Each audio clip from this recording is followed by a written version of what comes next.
Good morning to all मित्रों। आज આપણે vehicle maintenance and garage practice સબ્જેક્ટમાં ચેપ્ટર નંબર 3 કે જે ગેરેજ પ્રેક્ટિસ છે તેની અંદર આપણે અલગ અલગ પ્રકારના ઓટોમોટિવ ટૂલ્સ ને એનો ચર્ચા કરતા હતા। તો તેમાં ફાસ્ટનરની અંદર આપણે ચર્ચા કરીશું લોક washer. A common way to lock an ordinary nut or bolt in place is to use a lock washer under the nut or bolt head। એટલે કે સામાન્ય રીતે નટ અને બોલ્ટને લોક કરવા માટે તેના હેડની નીચે નટ અથવા તો બોલ્ટના હેડની નીચે વોશરનો ઉપયોગ કરવામાં આવે છે।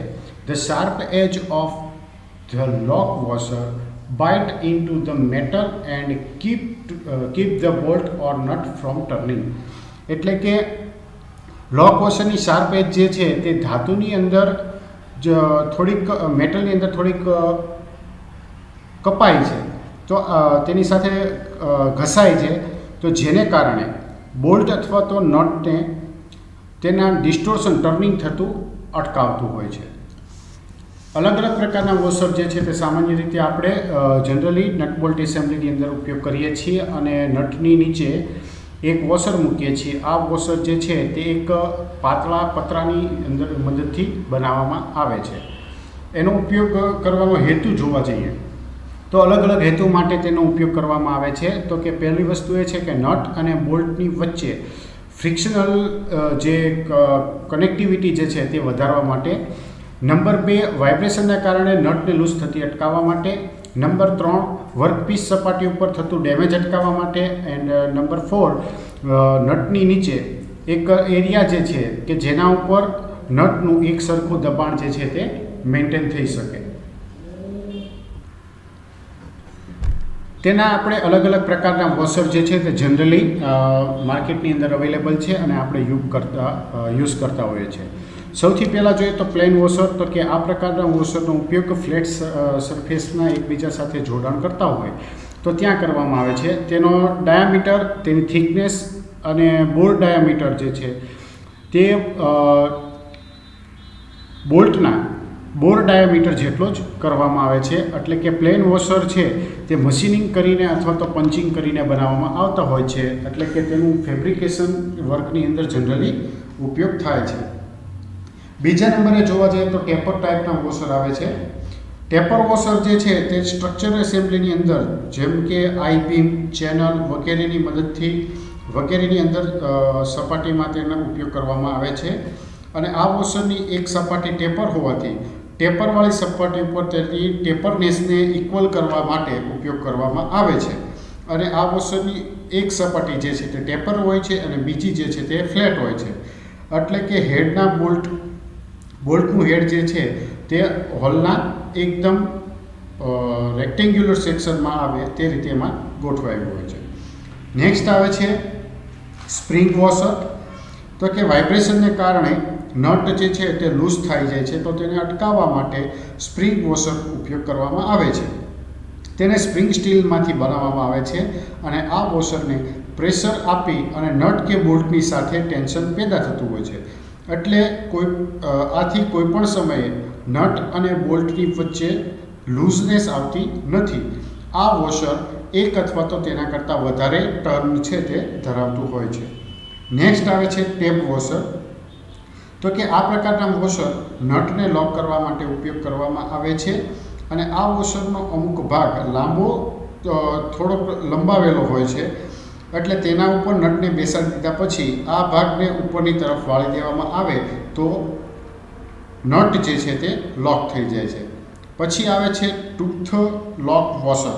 तो कि आ वॉशरमां अंदरनी अने बहारनी तरफ स्लोट आपवामां आवेला होय छे।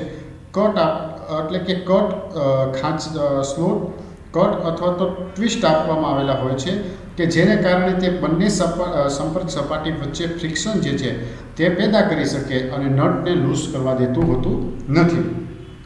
पछी आवे छे लग टाइप वॉशर। तो कि लग टाइप वॉशरनी अंदर एक लगवाळुं वॉशर वापरवामां आवे छे अने तेने नट अने बोल्टनी वच्चे दाखल करी अने नटने टाइट करवामां आवे छे। त्यारबाद वॉशरना अमुक भागने वाळीने नटनी फेस साथे चिप लगाड़ी देवामां आवे छे વોશરમાં એક લગની રચના કરેલી હોય છે અને આ લગને બેસાડવા માટે વર્કપીસની અંદર એક હોલ જે છે તે કરવો પડતો હોય છે. આ લગ ત્યાં બેસી જતાં નટને ફેરવવાથી વોશર પણ ફરશે, પરંતુ લગ હોલમાં બેસી જવાથી વોશરને ફરવા દેશે નહીં અને આ રીતે તે નટને લોક કરી દેશે. તો આ રીતે અલગ અલગ પ્રકારના વોશર જે છે તે આપણે લોકિંગ ડિવાઇસ તરીકે ઉપયોગ કરીએ છીએ. હવે નેક્સ્ટ આપણે જોઈશું થ્રેડ ઇન્સર્ટર, એટલે કે જ્યાં થ્રેડ જે છે તે અલગ અલગ પ્રકારના થ્રેડ ડેમેજ થઈ ગયા હોય તો ત્યાં થ્રેડ માટે કઈ રીતે વ્યવસ્થા કરવામાં આવે છે. તો કે damage or worn thread in the cylinder block, cylinder head or other part can be often to required with a thread insert. એટલે કે જો સિલિન્ડર બ્લોક, સિલિન્ડર હેડ અથવા તો બીજા કોઈ પણ પાર્ટ્સના થ્રેડ જે છે તે ઘસાઈ ગયા હોય, ડેમેજ થઈ ગયા હોય તો આવા કિસ્સામાં થ્રેડ ઇન્સર્ટર જે છે તે જરૂરી બનતું હોય છે. In the installation of one type of thread insert, first the old thread are drilled out. તો જ્યારે આપણે થ્રેડ ઇન્સર્ટરનો ઉપયોગ કરવાનો હોય તો આવા કિસ્સામાં જે એક્ઝિસ્ટિંગ હોલ હોય છે, જે જૂના થ્રેડ હોય છે તેને ડ્રિલની મદદથી દૂર કરી દેવામાં આવે છે. Next the hole is tap with the special tap and comes with the repair package. એટલે કે એ ત્યારબાદ ટેપની મદદથી સ્પેશિયલ ટેપ કરવામાં આવે છે અને તેના રિપેર પેકેજ પ્રમાણે તેની જગ્યા, કોર્નર જે છે તેનો શેપ બનાવવામાં આવતો હોય છે. Then the thread insert is screw into tap hole to bring the hole back to its original thread size. એટલે કે ત્યારબાદ થ્રેડ ઇન્સર્ટર છે તે આપણે જે ટેપ કરેલી સ્પેશિયલ ટેપ મદદથી જે જગ્યા ટેપ કરી છે તેની અંદર ઇન્સર્ટ કરવામાં આવે છે કે જેથી જે જૂની સાઇઝનો બોલ્ટ આપણે જ્યાં યુઝ કરતા હતા તો તે સાઇઝ પ્રમાણેનો આપણને થ્રેડની સાઇઝ જે છે તે મેળવી શકીએ છીએ. એટલે કે અલગ અલગ પ્રકારના થ્રેડ વોશર જે છે તે નીચે આકૃતિની અંદર બતાવેલા છે કે જેમાં અમુક પિત્તળમાંથી બનાવેલા છે, અમુક જે છે તે એલ્યુમિનિયમની મદદથી બનાવેલા છે. તો આ રીતે ઉપયોગ જે છે તે થતો હોય છે. નેક્સ્ટ આવે છે સ્નેપ રિંગ. સ્નેપ રિંગનો ઉપયોગ આપણે લોકિંગ ડિવાઇસ તરીકે પણ કરી શકીએ.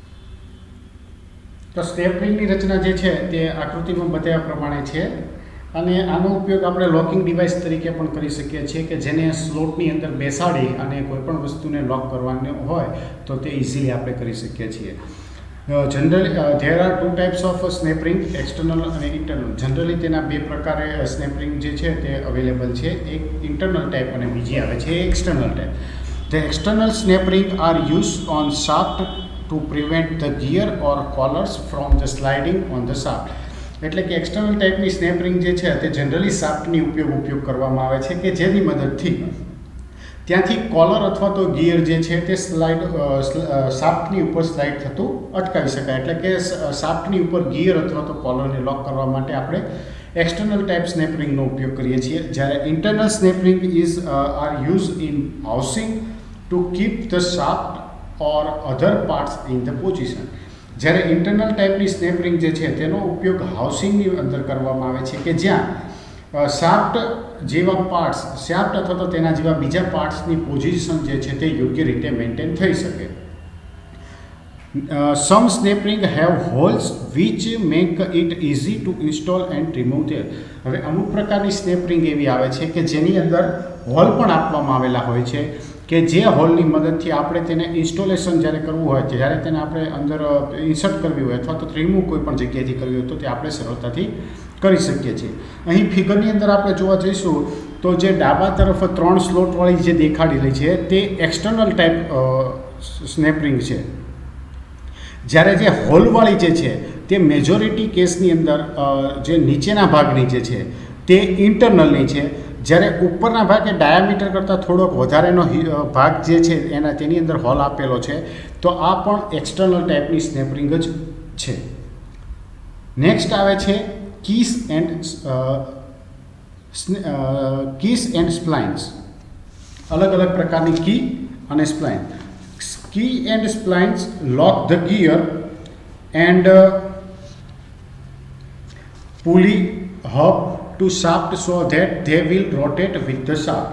એટલે કે કી અને સ્પ્લાઇન્સ જે છે તે ગિયર, પુલી અને હબને શાફ્ટની અંદર લોક કરી દે છે અને શાફ્ટની સાથે તે ફરવામાં મદદ પણ કરે છે। The wedge shape key fit into slot in the shaft and hub. Wedge ટાઈપની કી જે છે તે શાફ્ટ અને કીની સાથે હબના સ્લોટમાં ફિટ એકદમ બેસી શકે છે। Splines are external and internal teeth cut in both the shaft and install part. This is the same as having the number of key. Splines જે છે તે ઇન્ટરનલ અને એક્સટર્નલ ટીથ એમ શાફ્ટ અને તેની ઉપર જે પાર્ટ લગાડવાનો હોય છે તેમ બંનેની અંદર આપવામાં આવેલા હોય છે અને તેનું કાર્ય પણ કી જેવું જ છે। The shaft and install part must turn together. એટલે કે શાફ્ટ જે છે તે તેની સાથે જોડેલા ભાગને એકબીજા સાથે ફેરવે છે। એટલે કે સ્પ્લાઇન્સની અંદર જોવા જઈએ તો સેમ ટુ સેમ આપણે સ્ક્રૂની અંદર જે રીતે થ્રેડ આપવામાં આવેલા હોય છે અને નટની અંદર થ્રેડ આપવામાં આવેલા હોય છે તો તે રીતે સ્પ્લાઇન્સ આપેલી હોય છે। નેક્સ્ટની અંદર જોઈએ આગળ કી કેટલા ટાઈપની હોય છે અને કયા કયા પ્રકાર છે, શું કામમાં આવે છે, કયા પ્રકારની કી। તો કે કી એક એવી પ્રકારની એક ડિવાઇસ છે કે જેમાં એક ભાગમાંથી પાવર ટ્રાન્સમિશન બીજા ભાગની અંદર કરી શકાય। સામાન્ય રીતે શાફ્ટ ઉપર પુલી કે હબ બેસાડતી વખતે શાફ્ટ ઉપર પુલી કે હબ ઉપર કી વે બનાવવામાં આવે છે અથવા તો કી વેનો સ્લોટ કરવામાં આવેલો હોય છે। શાફ્ટ અને પુલીના કી વે એકબીજાની સાથે મેચ કરી શકે અને તેમાં કી જે છે તે ઇન્સર્ટ કરવામાં આવે છે અને આ કીની મદદથી બે ભાગો જે છે તે એકબીજા સાથે કનેક્ટ થતા હોય છે। આ પ્રમાણે કોઈપણ એક ભાગ ઉપર પાવર ટ્રાન્સમિટ કરી અને બીજા ભાગને ફેરવી શકાતો હોય છે। હવે અલગ અલગ પ્રકારની કીસ જે છે તે હવે જોઈએ તો સૌથી પહેલાં આવે છે પેરેલલ અથવા તો ફેધર એજ કી। તો કે આ પ્રકારની કી જે છે તે જનરલી ઉપયોગ કરવામાં આવે છે એટલે કે એક જ દિશામાં ટોર્ક ટ્રાન્સમિટ કરવા માટે જનરલી તેનો ઉપયોગ થાય છે। કી વડે પુલી અને શાફ્ટને જોડી દેતા બંને વચ્ચેની જે રિલેટિવ મોશન જે છે તે અટકી જાય છે। નંબર 2 આવે છે પેરેલલ એન્ડ ગીવ હેડ કી। તો પેરેલલ એન્ડ કી જ્યારે કીના બંને છેડા ઉપયોગમાં ન આવતા હોય તેવી જગ્યાએ આ પ્રકારની કીનો ઉપયોગ કરવામાં આવેલો હોય છે અને આ પ્રકારની કીનું આગળનો ભાગ ગીવ જેવો હોય છે કે જેની સપાટી ઉપર 1:100નું ટેપરિંગ આપવામાં આવે છે। આ પ્રકારની કીને કીવેમાં હેમરિંગની મદદથી પ્રેસ કરીને ઇન્સર્ટ કરવામાં આવે છે। પછી આવે છે વુડ રફ કી। તો કે ઓછા ટોર્કના ટ્રાન્સમિશન માટે વાપરવામાં આવતી કીનો આકાર હાફ સર્ક્યુલર ટાઈપ હોય છે અને તે સરળતા પ્રમાણે એડજસ્ટ થઈ શકતી એક શંક કી છે। આ કીને અનુરૂપ આકારનો કીવે શાફ્ટ ઉપર મિલિંગ કરીને બનાવવામાં આવે છે અને પુલીને શાફ્ટ ઉપર બેસાડતા આ કી પણ આપમેળે કી વેની અંદર સેટ થઈ જાય છે। એટલે કે ઓટોમોબાઈલની અંદર અને મશીન ટૂલની અંદર આ પ્રકારની કી જે છે તે જનરલી ઉપયોગમાં આવે છે। અહીં જે છે વુડ રફ કી આ જે હાફ સર્ક્યુલર સેક્શનમાં જે બતાવેલી છે તે છે। ફ્લેટ અને પેરેલલ જે છે તે ઉપરના ભાગે દર્શાવેલી છે। હોલવાળી જે છે તે ફેધર એજ છે। નેક્સ્ટ આવે છે સેડલ કી। તો કે આ પ્રકારની કીમાં બે અલગ અલગ પ્રકાર છે, એમાં ફ્લેટ સેડલ અને હોલો સેડલ। તો ફ્લેટ સેડલની અંદર જોવા જઈએ તો કે આ પ્રકારની કી રેક્ટેન્ગ્યુલર ક્રોસ સેક્શન ધરાવતી હોય છે અને આ કીને લગાવવા માટે શાફ્ટ ઉપર થોડીક લંબાઈમાં ફ્લેટ સરફેસ જે છે તે તૈયાર કરવાની આવે છે। એટલે કે પુલીના હબમાં આપેલા કી વે અને શાફ્ટની ફ્લેટ સરફેસ વચ્ચે જગ્યા બનતા આ કી જે છે તેની અંદર ઇન્સર્ટ કરવામાં આવે છે અને તેનો ઉપયોગ હેવી ડ્યુટી ટ્રાન્સમિટ માટે કરી શકાતો નથી। બે ભાગ વચ્ચે ફ્રિક્શનને કારણે પોઝિશન જે છે તે મેન્ટેન થતી હોય છે। નેક્સ્ટ આવે છે સેડલની અંદર છે હોલો સેડલ કી। તો કે આ પ્રકારની કી નીચેની સપાટી લોઅર સરફેસ ઉપર શાફ્ટને અનુકૂળ અંતર્ગોળ સપાટી તૈયાર કરવામાં આવે છે અને પુલી ઉપર લંબચોરસ કીવેસ આપવામાં આવેલો હોય છે। તેની ઉપરની સપાટી ઉપર 1:100નું ટેપર પણ આપવામાં આવેલું છે. કીની ઇન્ટરનલ સરફેસ શાફ્ટની વચ્ચેના ફ્રિક્શનને કારણે શાફ્ટ અને પુલી જે છે તે એકબીજાની સાથે જોડાઈ રહે છે અને તેનો ઉપયોગ લો ટોર્ક ટ્રાન્સમિશન માટે થાય છે. નેક્સ્ટમાં આવે છે ટેન્જન્શિયલ કી. તો કે જ્યારે હેવી ટોર્ક ટ્રાન્સમિશન બંને દિશાની અંદર રિવોલ્વ કરતા ભાગોની વચ્ચે કરવાનું હોય તો તેવી જગ્યાએ ટેન્જન્શિયલ ટાઈપની કી ઉપયોગ કરવામાં આવે છે. સામાન્ય રીતે તે ફ્લાયવ્હીલ અને રોલિંગ મિલ વગેરેમાં ઉપયોગ થાય છે. આ કી બે ટેપર જે સ્લોટ જે છે એ ધરાવે છે અને તેનું ટેપર એકબીજાની વિરુદ્ધ રહે તે રીતે એકબીજા ઉપર ગોઠવવામાં આવતી હોય છે. નેક્સ્ટ આવે છે રાઉન્ડ કી. તો કે રાઉન્ડ કી જે છે તેનો ક્રોસ સેક્શનલ જે છે તે સિલિન્ડ્રિકલ શેપમાં હોય છે. જ્યાં લો ટોર્ક ટ્રાન્સમિશન કરવાનું હોય તો એવી જગ્યાએ આ પ્રકારની કી જે છે તે જનરલી ઉપયોગ કરવામાં આવે છે. આ કીને બેસાડવા માટે શાફ્ટમાં અડધો હોલ અને પુલીના હબમાં અડધો હોલ હોય છે. તો તેની મદદથી તે ઇઝીલી તે પોતાની બેઠક મેન્ટેન કરી શકે છે. નેક્સ્ટમાં આવે છે રિવેટ. તો કે અલગ અલગ પ્રકારની જે મેથડ જે આપણે જોઈએ કે ફાસ્ટનિંગની સેમી પરમેનન્ટ અને ટેમ્પરરી. તો એની અંદર આપણે જે સેમી ટેમ્પરરી જે હતી તો તેની અંદર આપણે રિવેટ અને સોલ્ડરિંગનો ઉપયોગ કરીએ છીએ જોઈનિંગ માટે.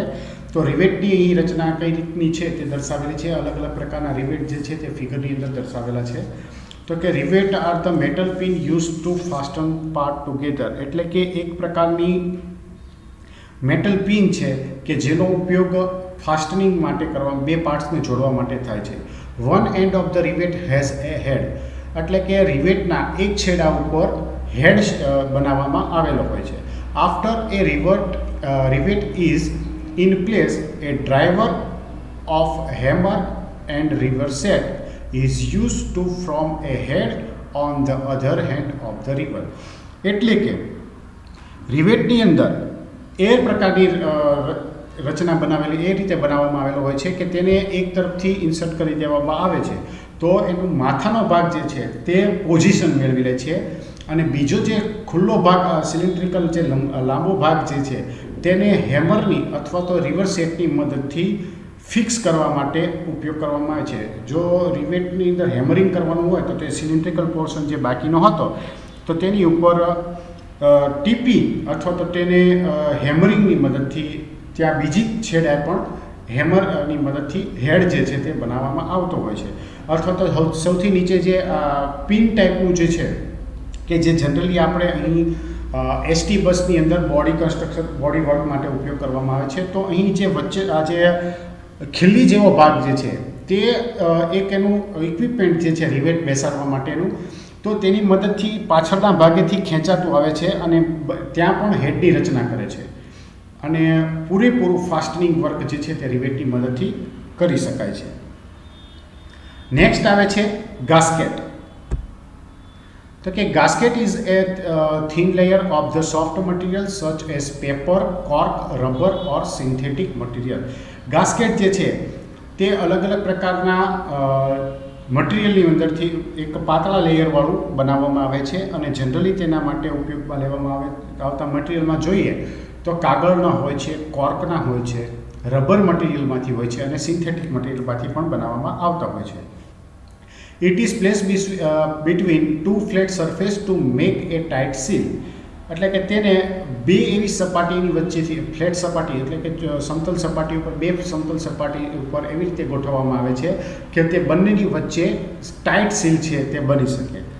The example is gasket between the cylinder head and cylinder block. એટલે કે જનરલી આપણે ઓટોમોટિવની અંદર જોવા જઈએ તો સિલિન્ડર બ્લોક અને સિલિન્ડર હેડના જોડાણ કરતી વખતે વચ્ચેના ભાગે ગાસ્કેટ મૂકવામાં આવે છે કે જેથી કોમ્પ્રેશન લોસ ન થાય અને લીકેજ પણ ન થાય. When the gasket is squeezed by tightening the fastener, the soft material feel any small irregularity in the mating surface. એટલે કે જ્યારે ફાસ્ટનરની મદદથી ટાઈટ કરી અને ગાસ્કેટને પ્રેશરાઇઝ કરવામાં આવે છે તો તેના જે સોફ્ટ મટીરિયલ હશે તે કોઈપણ સપાટી જે હોય તે કોઈપણ જે અનઇવનનેસ હોય છે તો તે તેની સાથે કનેક્ટ થઈ જાય છે અને એ સ્પેસ જે છે તે પૂરી કરી દે છે. This prevent any leakage of fluid vacuum or pressure through the joint. એટલે કે ગાસ્કેટની મદદથી આપણે કોઈપણ જગ્યાએ વેક્યુમ ટાઇટ જોઈન્ટ મેળવી શકીએ છીએ, ફ્લુઇડનું લીકેજ થતું અટકાવી શકીએ છીએ અને પ્રેશર મેન્ટેન કરવા માટે પણ એનો ઉપયોગ કરીએ છીએ. આગળ હવે આપણે જોઈશું ગાસ્કેટની અંદર. તો ગાસ્કેટની અંદર many different type of gasket are use in the automobile, particularly in the engine. તો કે એન્જિનની અંદર પણ અલગ અલગ પ્રકારના ગાસ્કેટ જે છે તે ઉપયોગમાં આવતા હોય છે. In the engine they seal joint between the oil PAN manifold, water pump and cylinder hold block. એન્જિનની અંદર અલગ અલગ પ્રકારના જે ગાસ્કેટ છે તો તેની અંદર જોવા જઈએ તો બે જગ્યાએ સીલિંગ કઈ જગ્યાએ આવે છે તો કે ઓઇલ પાન અને સિલિન્ડર બ્લોકની વચ્ચે, સિલિન્ડર હેડ અને સિલિન્ડર બ્લોક વચ્ચે. પછી જે બાજુએ આપણે વોટર પંપ જે છે તે ઇન્સર્ટ કર્યો છે ત્યાં, એક્ઝોસ્ટ મેનિફોલ્ડ અને ઇનલેટ મેનિફોલ્ડને જ્યાં કનેક્શન કરવાનું આવતું હોય તો ત્યાં. એટલે કે આવી રીતે અલગ અલગ જગ્યાએ અલગ અલગ પ્રકારના ગાસ્કેટ જે છે તે ઉપયોગમાં આવે છે અને એની કઈ રીતની રચના જે છે તો તે બાજુની અંદર ફિગરમાં ઓલરેડી દર્શાવેલું છે. A complete engine overhaul gaskets set for an inline 6-cylinder engine. તો કે ઇનલાઇન 6-cylinder એન્જિન માટે ટોટલી તેનો એક ગાસ્કેટ માટેનો સેટ જે છે તે માર્કેટની અંદર અવેલેબલ હોય છે. ઘણી વખત એસ્બેસ્ટોસમાંથી અથવા તો તેની ઉપર સ્ટીલ અથવા તો કોપરનું જે લેયર જે છે તે ચડાવીને પણ ગાસ્કેટ જે છે તે જનરલી બનાવવામાં આવતા હોય છે. એટલે કે જે જગ્યાએથી લીકેજ થવાની સંભાવના હોય તો તે જગ્યાએથી લીકેજ થતું અટકાવવા માટે ગાસ્કેટ જે છે તે સીલિંગ એજન્ટ તરીકે કામ આપે છે. તો આજના લેક્ચરમાં અહીં સુધી. આવતા લેક્ચરમાં આપણે વધારે આગળ જોઈશું, અમુક ઓટોમોટિવ ટૂલ્સ જે છે તે